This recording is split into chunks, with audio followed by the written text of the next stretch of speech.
Good morning all of you. बच्चों, आज हम जो हमारी फर्स्ट ड्यूटी है उसके 3 चैप्टर्स आ रहे हैं व्याकरण में, उनका रिवीजन करेंगे। तो देखिए कैसे करेंगे उसको रिवाइज दोबारा से। भाषा और व्याकरण। भाषा किसे कहते हैं? भाषा हमारे मन के भावों और विचारों के आदान प्रदान का माध्यम है। भारत देश में अनेक भाषाएं बोली जाती है। सभी राज्यों की अलग अलग भाषाएं हैं, जैसे गुजरात में गुजराती, महाराष्ट्र में मराठी, पंजाब में पंजाबी, उड़ीसा में उड़िया आदि हमारी भाषाएं हैं। भारतीय संविधान में 22 भाषाओं को मान्यता दी गई है। हिंदी, संस्कृत, उर्दू, तेलुगु, उड़िया, आसामी, तमिल, मराठी, नेपाली, पंजाबी, बंगाली, गुजराती, मलयालम, कोंकणी, मणिपुरी, सिंधी, कश्मीरी, डोगरी, कन्नड़, बोडो, मैथिली और संथाली, इस तरह से हमारी 22 भाषाओं को मान्यता दी गई है। तो भाषा क्या है? भाषा हमारे मन के भावों और विचारों के आदान प्रदान का माध्यम है। आगे देखिए बच्चों, हिंदी भाषा में राज्य भाषा और राष्ट्रीय भाषा है। यह देश के अनेक राज्यों में बोली और समझी जाती है। हिंदी भाषा संसार की सबसे अधिक बोले जाने वाली भाषा है। आइए इनके देश देखते हैं कहाँ कहाँ कौन सी भाषा बोली जाती है। भारत में हिंदी, जापान में जापानी, रूस में रूसी, चीन में चीनी, इंग्लैंड में अंग्रेजी और फ्रांस में फ्रांसीसी। भाषा के प्रकार। भाषा के 2 प्रकार होते हैं, मौखिक भाषा और लिखित भाषा। मौखिक भाषा बोलकर या सुनकर अपने मन के भावों और विचारों का आदान प्रदान मौखिक भाषा कहलाता है। और लिखित भाषा लिखकर या पढ़कर अपने मन के भावों और विचारों के आदान प्रदान को लिखित भाषा कहते हैं। भाषा के वर्गीकरण में मौखिक और लिखित के अतिरिक्त सांकेतिक भाषा भी होती है, परंतु इस भाषा के माध्यम से सभी तरह के भावों और विचारों को व्यक्त नहीं किया जा सकता। भाषा के इस रूप का अध्ययन व्याकरण में नहीं होता है। सांकेतिक भाषा का प्रयोग कहाँ होता है? ट्रैफिक पुलिस में, जो संकेत करके हमें समझा देते हैं कि हमें किधर जाना है, हम कहाँ रोंग हैं। लिपि मौखिक ध्वनियों को लिखकर प्रकट करने के लिए निर्धारित चिन्हों को लिपि कहते हैं। जैसे हिंदी की है देवनागरी, अंग्रेजी की है रोमन, संस्कृत की देवनागरी, उर्दू की फारसी, बंगाली की बांग्ला, जर्मन की रोमन और फ्रेंच की रोमन। इन तीनों की रोमन लिपि है। हिंदी और संस्कृत की देवनागरी है, उर्दू की फारसी और बंगाली की बांग्ला है। बोली बोली किसी क्षेत्र विशेष में बोली जाने वाली भाषा का स्थानीय रूप है, जैसे अवधी, भोजपुरी, राजस्थानी, हरियाणवी और मारवाड़ी। जिस इलाके में रहते वहाँ की वो जो हम आम बोलचाल बोलते हैं उसको बोली कहते हैं।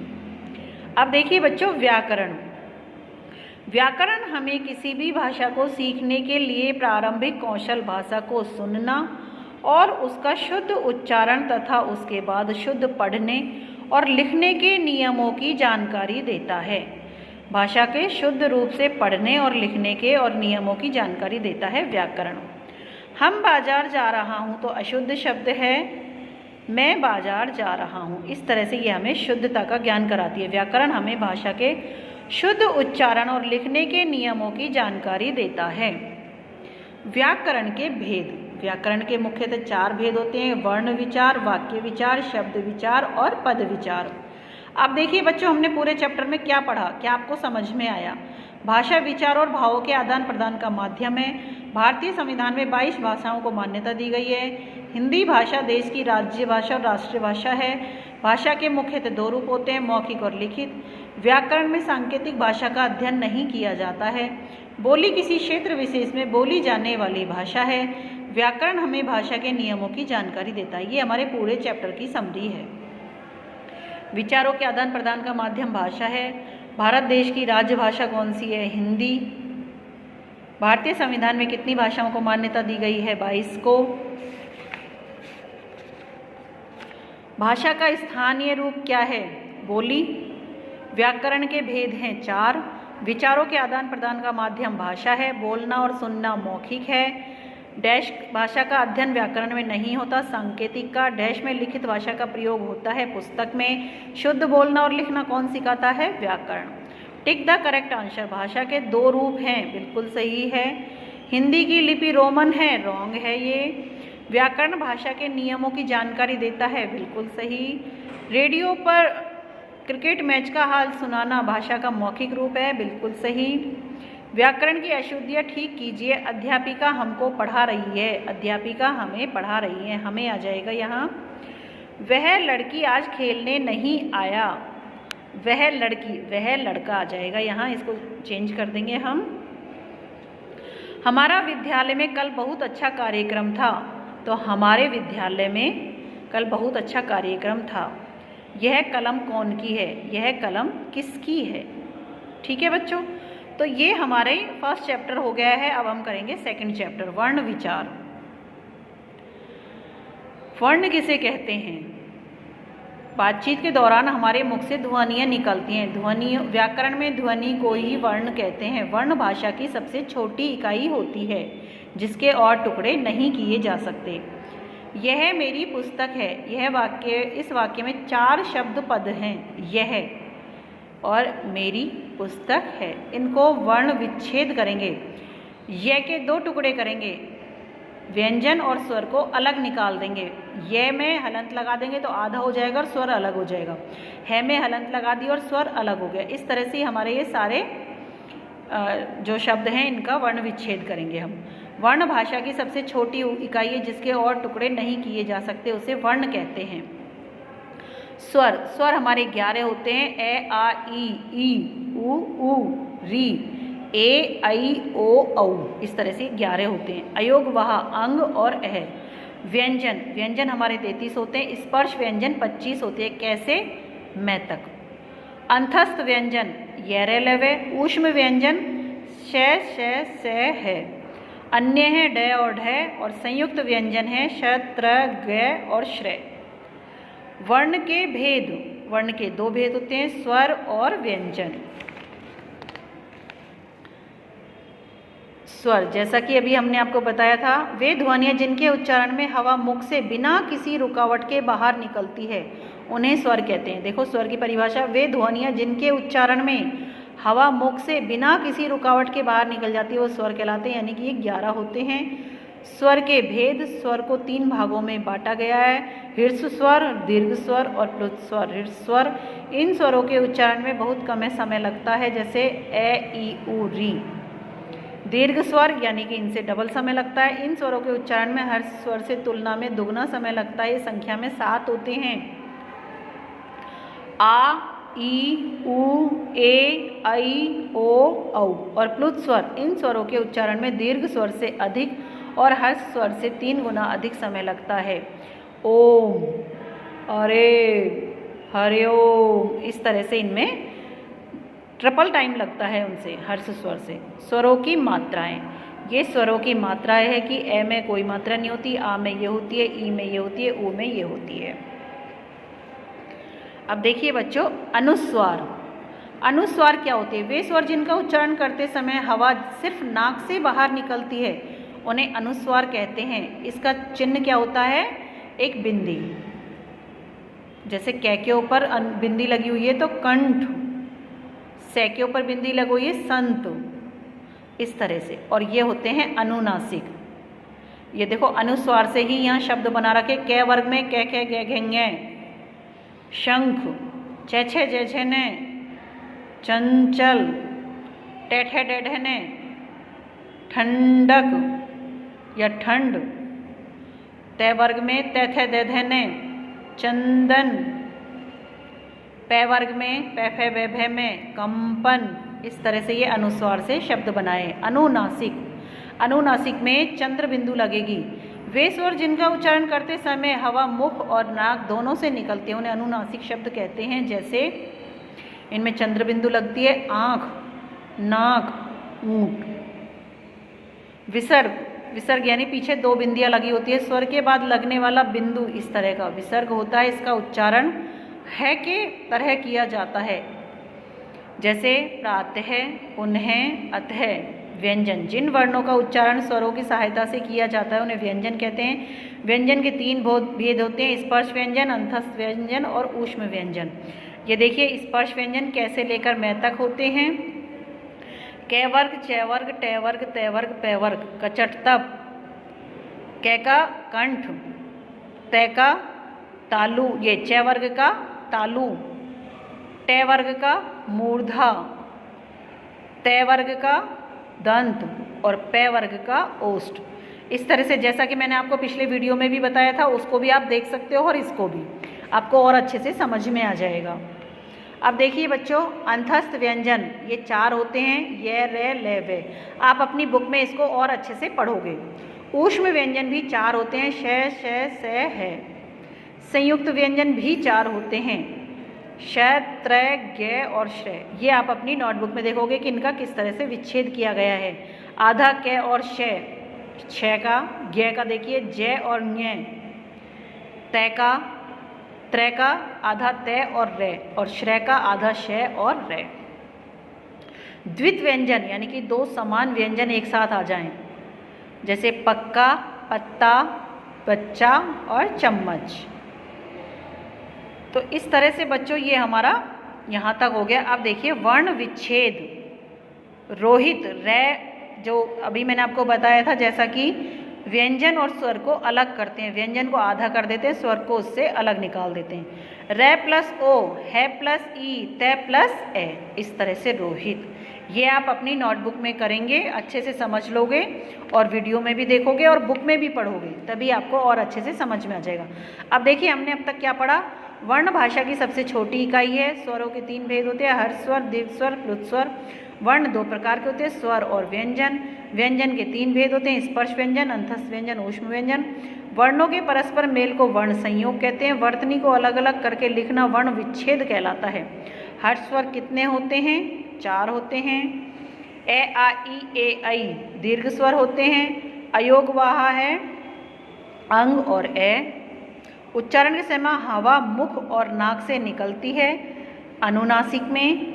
वर्ण संयोग क्या है? वर्णों का परस्पर मेल। भारत की जनता, ये आप इनमें से छांट कर लिखोगे। नीचे दिए गए शब्दों में द्वित व्यंजन है। द्वित व्यंजन आपको यहाँ से छांटने हैं जिनमें 2 व्यंजन एक साथ जुड़े हुए हों, जैसे अम्मा, चम्मच, पक्का। ये इस तरह से यहाँ तो यहाँ अनुस्वार वाले और यहाँ अनुनासिक वाले, मतलब शब्द बनाने हैं। देखो कौन कौन से में अनुस्वार लगता है, कौन से में अनुनासिक लगता है। ये वर्ण विच्छेद है जो आप कर ही लोगे। ये देखिए शब्द का सही रूप जैसे लिखना है त्योहार, इसमें 1 मात्रा आएगी। गुण, गुण नहीं होता है, गुण होता है। डंडा, डंडा जब स्वर आता है बाद में तो न बीच में आ जाता है, और जब विसर्ग को व्यंजन आता है तो अनुस्वार ऊपर चला जाता है।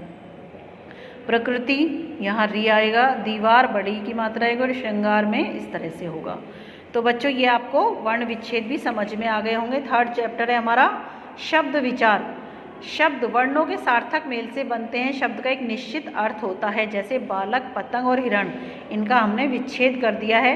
वर्णों के सार्थक मेल से शब्द बनते हैं। शब्द के 4 भेद होते हैं, उत्पत्ति के आधार पर, रचना के आधार पर, अर्थ के आधार पर और प्रयोग के आधार पर। उत्पत्ति के आधार पर तत्सम, तद्भव, देशज और विदेशी। तत्सम शब्द वो होते हैं जो संस्कृत के भाषा के वे मूल शब्द जो हिंदी में बिना किसी परिवर्तन के आते हैं। कार्य, कर्म, क्रिया और जल। तद्भव शब्द वे जो हिंदी के मूल शब्द होते हैं जो रूप परिवर्तन करके हिंदी में आते हैं। संस्कृत के शब्द होते हैं लेकिन रूप परिवर्तन करके हिंदी में आते हैं। कार्य का काम हो जाएगा, जल का पानी हो जाएगा, सूर्य का सूरज हो जाएगा। ऐसे ही तत्सम और तद्भव देखिए, गृह, घर, कर्ण, कान, मुख, मुंह, पुत्र, पूत, भ्राता, भाई, अश्रु, आंसू, ग्राम, गांव, कर्म, काम, सर्प, सांप, मस्तक, माथा। तत्सम और तद्भव है ये देखिए। पंच, 5, सूर्य, सूरज, अग्नि, आग, पद, पांव, चंद्र, चांद। ये हमारे शब्द हो गए। ये देशज शब्द हैं और ये विदेशी शब्द हैं जो आप अपनी नोटबुक में पढ़ोगे। रचना के आधार पर शब्द 3 प्रकार के होते हैं, रूढ़ शब्द, यौगिक शब्द और योग रूढ़ शब्द। रूढ़ शब्द वे होते हैं जिनका अगर हम टुकड़े करें तो उनका कोई अर्थ नहीं निकलता है। घर, पानी, दूध और फूल। यौगिक शब्द वो होते हैं 2 या 2 से अधिक शब्दों के मेल से बनने वाले शब्दों को यौगिक कहते हैं। जन्म प्लस दिन दोनों का अर्थ निकलना चाहिए। अब है योग रूढ़ शब्द। दो या दो से अधिक शब्दों के मेल से बनने वाले शब्द जिनका प्रयोग किसी विशेष अर्थ के लिए किया जाता है, जैसे हिम प्लस आल्य हिमालय यानी बर्फ का घर, दर्श प्लस आनंद दशानन यानी रावण। अर्थ के आधार पर शब्द दो प्रकार के होते हैं, सार्थक और निरर्थक। सार्थक जिनका अर्थ निकलता हो, निरर्थक जिनका कोई अर्थ नहीं निकलता हो। इसमें पर्यायवाची शब्द, विपरीतार्थक पर्यायवाची यानी एक के ही बहुत सारे अर्थ, जैसे आँख का है, नेत्र नयन लोचन चक्षु। विपरीतार्थक यानी विलोम शब्द, दूर का पास, अच्छा का बुरा। एकार्थी शब्द जिनका एक ही अर्थ होता है, स्वागत अहंकार उत्तम। अनेकार्थी शब्द जैसे घट है तो कम घड़ा हृदय। प्रयोग के आधार पर शब्द दो प्रकार के होते हैं, विकारी और अविकारी। विकारी यानी कि संज्ञा सर्वनाम विशेषण और क्रिया के अनुसार जैसे इनमें परिवर्तन हो जाता है, लिंग वचन कारक के अनुसार इनमें परिवर्तन हो जाता है। और अविकारी शब्दों में कोई परिवर्तन नहीं होता, ये एज इट इज रहते हैं। शब्द वर्णों के सार्थक समूह से बनते हैं। वाक्य में प्रयुक्त होने वाले शब्द पद बन जाते हैं। उत्पत्ति के आधार पर शब्द चार प्रकार के होते हैं। रचना के आधार पर शब्द तीन प्रकार के होते हैं। प्रयोग के आधार पर शब्द दो प्रकार के होते हैं। वर्णों के सार्थक समूह को शब्द कहते हैं। एक से अधिक अर्थ वाले शब्द एक अनेकार्थी होते हैं। रचना के आधार पर शब्द तीन प्रकार के होते हैं। रिश्वत किस प्रकार का शब्द है, विदेशी है। तत्सम शब्द कौन सा है, पुत्र। वर्णों के सार्थक समूह को शब्द कहते हैं। यौगिक होकर भी विशेष अर्थ में प्रयोग होने वाले योग रूढ़ होते हैं। एक से अधिक शब्दों के मेल से बने शब्द यौगिक होते हैं। संस्कृत भाषा से परिवर्तन के साथ हिंदी में प्रयोग तद्भव होते हैं। लीची कैसा शब्द है, चीनी शब्द है। जिनका कोई अर्थ नहीं होता वो निरर्थक होते हैं। यहाँ आपको ये तत्सम और तद्भव छांटने हैं, जो आपने कर ही लिया होगा। Tick the correct answer. सार्थक शब्दों का कोई अर्थ नहीं होता है, लेकिन ये रॉन्ग है। संस्कृत भाषा से हिंदी भाषा में परिवर्तित होकर आया शब्द तत्सम होता है, नहीं तद्भव होता है। विकारी शब्द लिंग वचन कारक के अनुसार बदल जाते हैं, बिल्कुल सही है। रूढ़ शब्दों के सार्थक खंड किए जा सकते हैं, बिल्कुल नहीं किए जा सकते। रचना के आधार पर शब्द तीन प्रकार के होते हैं, बिल्कुल सही है। यौगिक, योग रूढ़ और रूढ़ शब्द छांट कर लिखने हैं। जन्मदिन है यौगिक, फूल है रूढ़, प्रधानमंत्री है यौगिक, दशानन योग रूढ़ और पानी रूढ़। अब देखिए तत्सम और तद्भव। अष्ट का आठ, अक्षी का आँख, कूप का कुआ, हस्त का हाथ, सूर्य का सूरज और पौत्र का पोता। और यहाँ अरबी फारसी शब्द आपको भरने हैं। तो बच्चों हमारा ये रिवाइज जो करने थे हमको 3 चैप्टर ये हमारे हो चुके हैं, रिवीजन वर्क हमारा हो चुका है। अब आप इनको बहुत अच्छे से समझेंगे, अपनी बुक में से पढ़ेंगे और वीडियो को भी देखेंगे, तभी आपको समझ में आएगा, ताकि आप अच्छे से अपने स्कूल में जो एग्ज़ाम होंगे, यानी कि चाहे ऑनलाइन हो ऑफलाइन हो, आपको अपनी पूरी तैयारी रखनी है। तो ये नहीं होना चाहिए कि मैडम हमें पता नहीं था। तो आपको बहुत अच्छे से तैयारी करनी है। 3 चैप्टर रीडर के आएंगे, 3 ही ग्रामर के आएंगे और सभी का आपको अच्छे से रिवीजन करना है। Thank you.